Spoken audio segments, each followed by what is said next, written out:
Think about it for a second.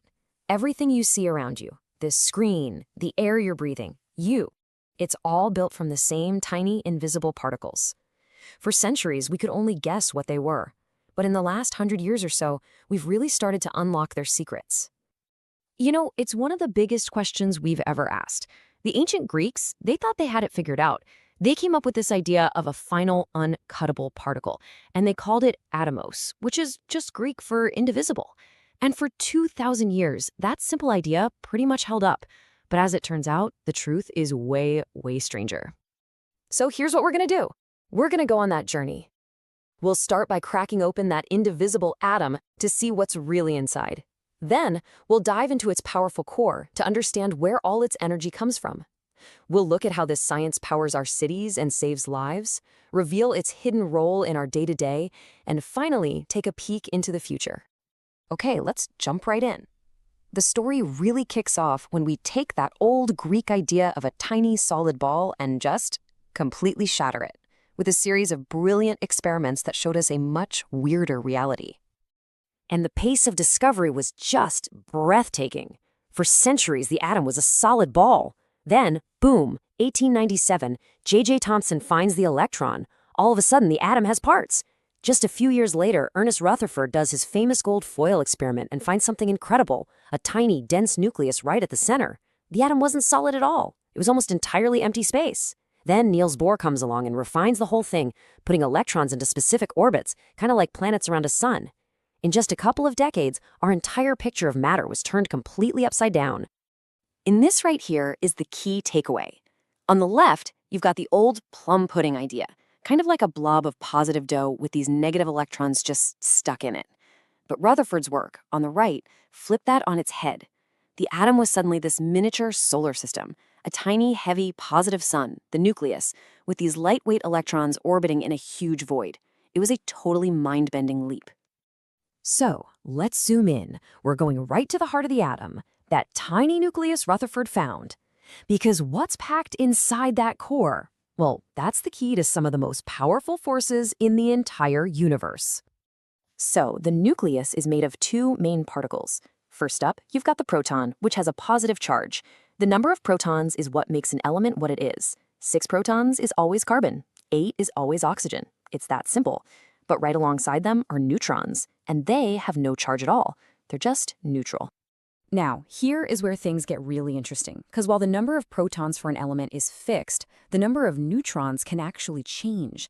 This creates different versions of the exact same element, and we call them isotopes. They're chemically identical, but they have different weights.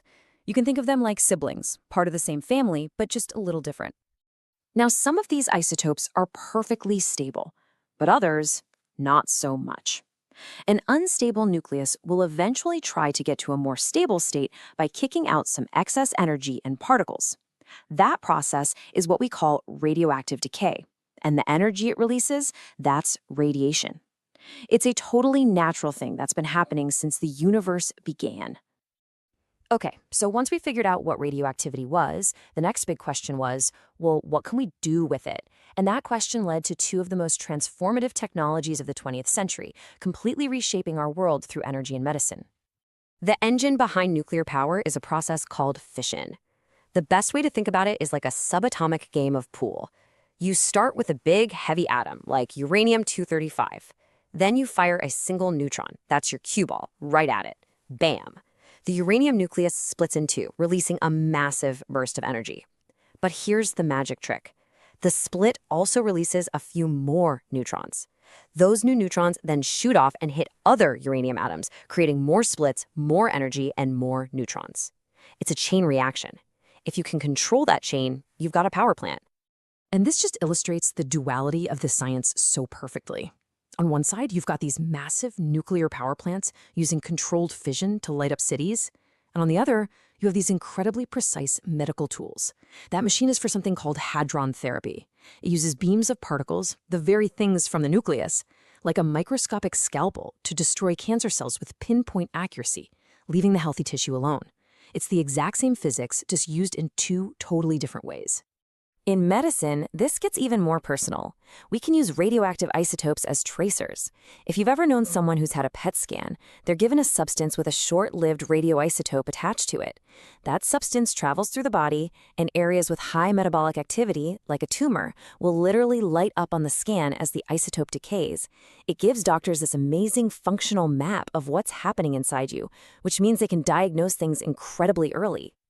But the impact of nuclear physics goes way beyond just power plants and hospitals. It's actually woven into the fabric of our modern world, often in ways that are totally hidden in plain sight. So take a look at this ancient piece of wood. How in the world do we know how old it is? Well, the answer is carbon-14. It's a radioactive isotope of carbon that's all around us, and every living thing absorbs it. But the moment an organism dies, it stops taking in new carbon-14, and the stuff that's already inside it starts to decay at a very, very predictable rate. And this decay happens with this perfect rhythm, defined by something called a half-life. For carbon-14, that half-life is 5,730 years. That means that every 5,730 years, exactly half of the carbon-14 is gone. By measuring how much is left, we have this incredible cosmic clock that lets us date ancient artifacts with amazing precision. Okay, here's another one you might not know about: food safety. A lot of the food we eat, especially stuff like spices or produce that has to travel a long way, is passed through a beam of radiation. This process kills nasty bacteria like E. coli and Salmonella, which makes the food last longer and prevents people from getting sick. And no, it absolutely does not make the food radioactive. It just makes it safer.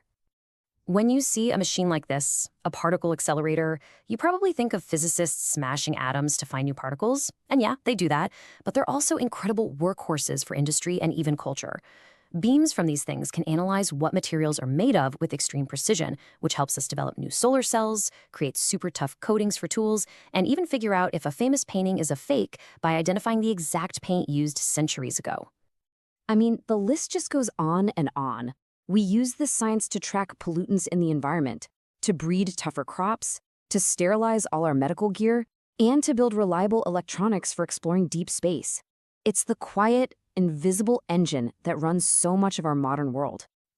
So, after a century of unlocking the atom and using that knowledge in 1,000 different ways, what's the next great frontier? Where does all of this go?